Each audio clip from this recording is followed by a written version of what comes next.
अस्सलामुअलैकुम dear aspirant, I hope so आप सब खैरियत से होंगे। आज की इस वीडियो में हम FIA का मॉडल पेपर जो कि 2026 के एग्जाम्स के लिए मोस्ट इम्पोर्टेंट है, इसे डिस्कस करेंगे। आज के इस मॉडल पेपर में हम उन क्वेश्चंस को कवर करेंगे जो कि ऑलरेडी 2026 के एग्जाम में रिपीट हो चुके हैं। ये वो क्वेश्चंस हैं जो एग्जामिनर मोस्टली टाइम रिपीट कर चुका है। टाइम को वेस्ट किए बगैर आज की इस लेक्चर को स्टार्ट करते हैं। और अगर आप इस चैनल पर न्यू हैं तो चैनल को भी लाजमी सब्सक्राइब कर लीजिए। फर्स्ट क्वेश्चन हमारे पास है, which strait is located near Sumatra? कौन सी स्ट्रेट सुमत्रा के करीब लोकेटेड है? राइट ऑप्शन हमारे पास है संधु स्ट्रेट। अगर इस स्ट्रेट की बात की जाए तो ये इंडोनेशिया में लोकेटेड है। अगर स्ट्रेट के काम की बात की जाए तो स्ट्रेट का काम दो वाटर बॉडीज को मिलाना और दो लैंड मासेस को सेपरेट करना होता है। सेम इसी तरह संधु स्ट्रेट जावा स्ट्रेट को कनेक्ट करती है इंडियन ओशन के साथ। नेक्स्ट हमारे पास है, which strait separates Sumatra and the Malay peninsula, जो कि मलेशिया में लोकेटेड है। राइट ऑप्शन हमारे पास है straight of Malacca. Straight of Malacca वो स्ट्रेट है जो सुमत्रा को माले पेनिनसुला से सेपरेट करती है और ये इंडियन ओशन को कनेक्ट करती है पैसिफिक ओशन के साथ। Which strait separates Asia and Europe?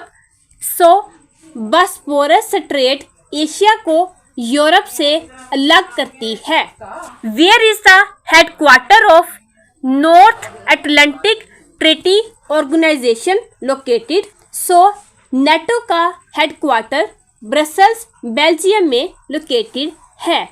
Who won the Booker prize 2025? 2025 का बुकर प्राइज डेविड सेजले को मिला।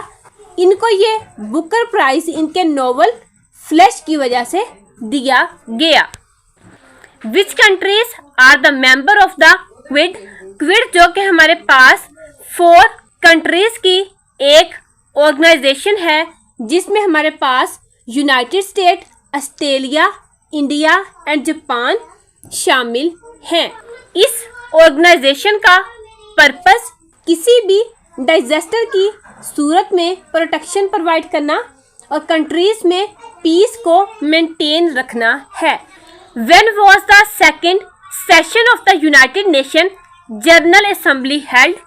यूनाइटेड नेशन जनरल असेंबली का सेकंड सेशन 16 सितंबर 1947 में हेल्ड हुआ।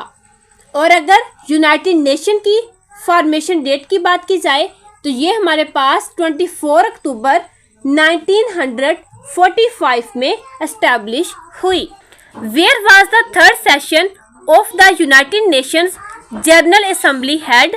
यूनाइटेड नेशन जनरल असेंबली का थर्ड सेशन पेरिस फ्रांस में हेल्ड हुआ। नेक्स्ट हमारे पास है, which countries hosted the 2002 FIFA world cup?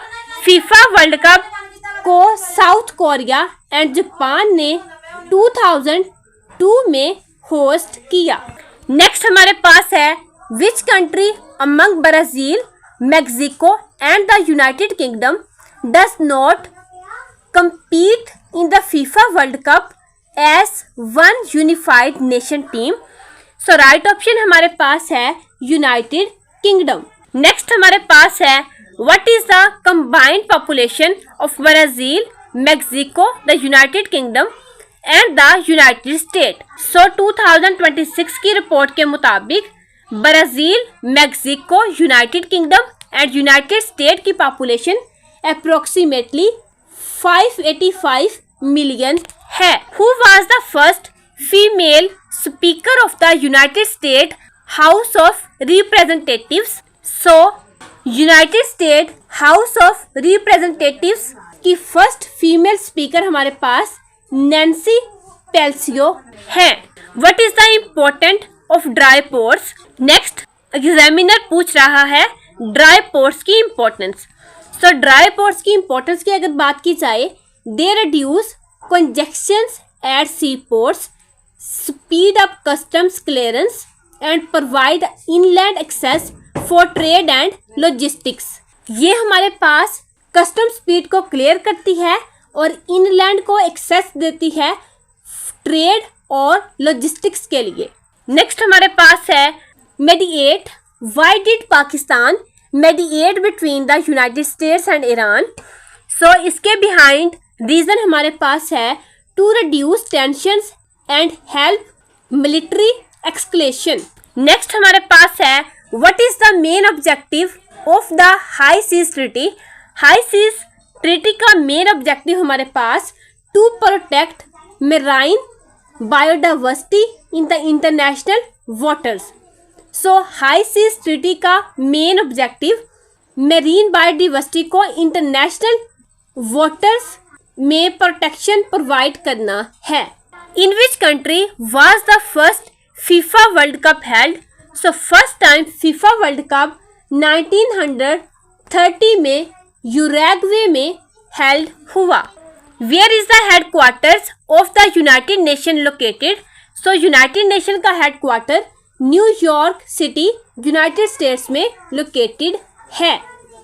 I hope सो ये क्वेश्चन आपको क्लियर हो रहे होंगे और आपको ये भी आइडिया हो चुका होगा कि FIA का पेपर किस हद तक टफ आ रहा है। Which gas is the most abundant in earth atmosphere. So nitrogen gas earth atmosphere पर मोस्ट अबंडेंट एलिमेंट है। What is the currency of Japan. अगर जापान की करेंसी की बात की जाए तो जापानीज योन जापान की करेंसी है। Which country has the highest number of neighbouring countries. So China वो कंट्री है जिसके पास highest number of neighbouring countries exist करती हैं। A light year is a unit of what. So light year हमारे पास डिस्टेंस का SI यूनिट है। What is the capital of Colombia. So Bogota हमारे पास कोलंबिया का कैपिटल है। Where is the headquarter of the ASEAN located. So ASEAN का headquarter हमारे पास जकार्ता इंडोनेशिया में लोकेटेड है। What is the shortcut key to rename a selected file और folder in Windows. So F2 shortcut key को हम rename करने के लिए यूज करते हैं किसी भी सिलेक्टेड फाइल्स को या फिर किसी भी सिलेक्टेड फोल्डर को। What is the full form of LLM and which field does it belong to? LLM stands for Large Language Module. It belongs to the field of Artificial Intelligence. LLM हमारे पास Large Language Model का abbreviation है और ये artificial intelligence यानी कि AI के field से belong करती है। एंड नेचुरल लैंग्वेज प्रोसेसिंग जो कि हमारे पास NLP का एब्रीविएशन है, इससे ये बिलोंग करती है। Which device is commonly use to copy a file from one computer to another. एक कंप्यूटर से कॉपी लेने के लिए हम कॉमनली USB फ्लैश ड्राइव का यूज करते हैं ताकि एक कंप्यूटर से फाइल को दूसरे कंप्यूटर में ट्रांसफर किया जा सके। Which layer of the OSI model is responsible for routing. So network layer 3 हमारे पास OSI मॉडल फॉर रूटिंग के लिए रिस्पॉन्सिबल है।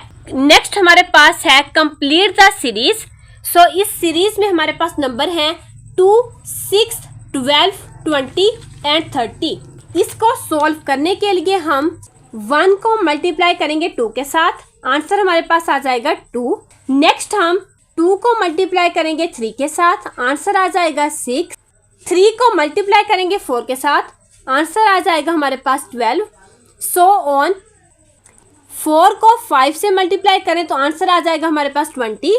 5 को 6 से करें तो हमारे पास आंसर आ जाएगा 30। और अगर 6 को 7 से मल्टीप्लाई किया जाए तो हमारे पास आंसर आएगा 42, जो कि हमारे इस सीरीज के अकॉर्डिंग राइट ऑप्शन है। नेक्स्ट हमारे पास है फाइंड द नेक्स्ट नंबर 3, 8, 18, 38, 78। सो इसमें से हमने नेक्स्ट नंबर फाइंड आउट करना है। इसके लिए हम 3 को मल्टीप्लाई करेंगे 2 के साथ, प्लस कर देंगे हम 2। 3 को मल्टीप्लाई करने से 3 को 2 से मल्टीप्लाई करने से आंसर आएगा 6। इसमें 2 ऐड करेंगे, आंसर हमारे पास आ जाएगा 8। नेक्स्ट हम 8 को मल्टीप्लाई करेंगे 2 के साथ, आंसर आएगा 16। 16 में 2 ऐड करेंगे, आंसर हमारे पास आ जाएगा 18। सो ऑन 78 को हम मल्टीप्लाई करेंगे 2 के साथ, प्लस कर देंगे हम इसमें 2, तो आंसर हमारे पास आ जाएगा 158, जो कि इस सीरीज में नेक्स्ट नंबर है। ये question paper point of view से most repeated as well as most important है। सो जस्ट आपने थोड़ा सा अपना माइंड लगाना है और आपका क्वेश्चन सॉल्व हो जाएगा। Find the next number. अब इसमें भी हमने नेक्स्ट नंबर फाइंड करना है। इसके लिए हम 6 को मल्टीप्लाई करेंगे 2 के साथ, ऐड करेंगे हम इसमें 1। उसमें हमने 2 किया था, इसमें हम 1 करेंगे। 6 को 2 से मल्टीप्लाई करने से आंसर हमारे पास आएगा 12। 12 में प्लस करेंगे 1, तो आंसर हमारे पास आ जाएगा 13। सो ऑन आपने सारा सॉल्व कर लेना है। लास्ट पे हमारे पास है 55। 55 को हम मल्टीप्लाई करेंगे 2 के साथ, इसमें ऐड कर देंगे 1। राइट ऑप्शन हमारे पास आ जाएगा 111। नेक्स्ट हमारे पास है अ box contains 6 red, 4 blue and 5 green balls. What is the probability of selecting a blue ball? So probability के questions एग्जामिनर हर पेपर में ही रिपीट कर रहा है।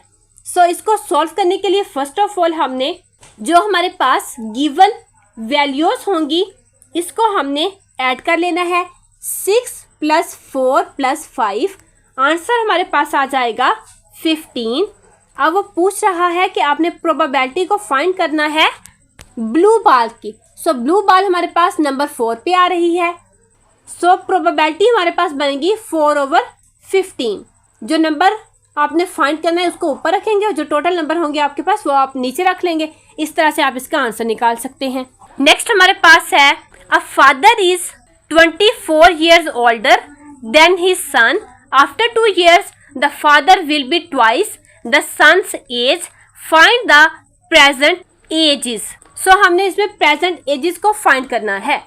So अब हम इसके solution की तरफ चलते हैं। Suppose करते हैं son की present age हमारे पास है, present age हमारे पास है x। father present age हमारे पास कितनी है, x + 24। उन्होंने बताया हुआ है कि फादर की एज हमारे पास 24 है। सो हमने इसको इक्वेशन की फॉर्म में लिखना है, तो x + 24 लिख लेंगे। आफ्टर 2 years, 2 साल के बाद सन एज हमारे पास होगी x + 2। नेक्स्ट हमारे पास है फादर। फादर की एज हमारे पास हो जाएगी x + 26। सो हम अब इसको इक्वेशन के अकॉर्डिंग सॉल्व करते हैं। x + 26 = 2x + 2, क्योंकि हमने उसकी एज का ट्वाइस बताना है। x + 26 = 2x + 4। सो 26 में से हम माइनस कर देंगे 4 = है हमारे पास 2x - x।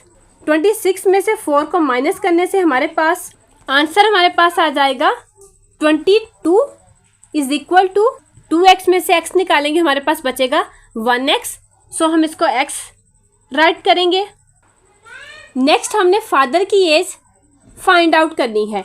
सो हमारे पास 22 + 24, आंसर हमारे पास आ जाएगा 46। सो फादर की एज हमारे पास है 46 और सन की एज हमारे पास है 22। आई होप सो ये क्वेश्चन आपको क्लियर होगा। नेक्स्ट हमारे पास है the ratio of 3 numbers 3:2:1 and their sum is 54. What is the largest number? So इसमें से हमने लार्जेस्ट नंबर को फाइंड आउट करना है। टोटल रेशियो हमारे पास है 3 + 2 + 1 = 6। 1 पार्ट इसका हमारे पास है 54 को हम डिवाइड करेंगे 6 पे, आंसर हमारे पास आ जाएगा 9। सो लार्जेस्ट नंबर हमारे पास है 3। 3 को हम मल्टीप्लाई करेंगे 9 के साथ, आंसर हमारे पास आ जाएगा 27, जो कि इस क्वेश्चन का राइट आंसर बी है। नेक्स्ट हमारे पास है what are amino acid called. So amino acid को हम बिल्डिंग ब्लॉक्स ऑफ प्रोटीन्स बी कहते हैं। नेक्स्ट हमारे पास है which imaging test is commonly used first to identify a bone fracture. किसी भी बोन फ्रैक्चर को टेस्टिफाइड करने के लिए हम एक्सरे का यूज करते हैं। आई होप सो ये क्वेश्चंस आपको पेपर पॉइंट ऑफ व्यू से बहुत ज़्यादा हेल्प आउट करेंगे। नेक्स्ट वीडियो में हम कंप्यूटर के मोस्ट एक्सपेक्टेड क्वेश्चंस को डिस्कस करेंगे।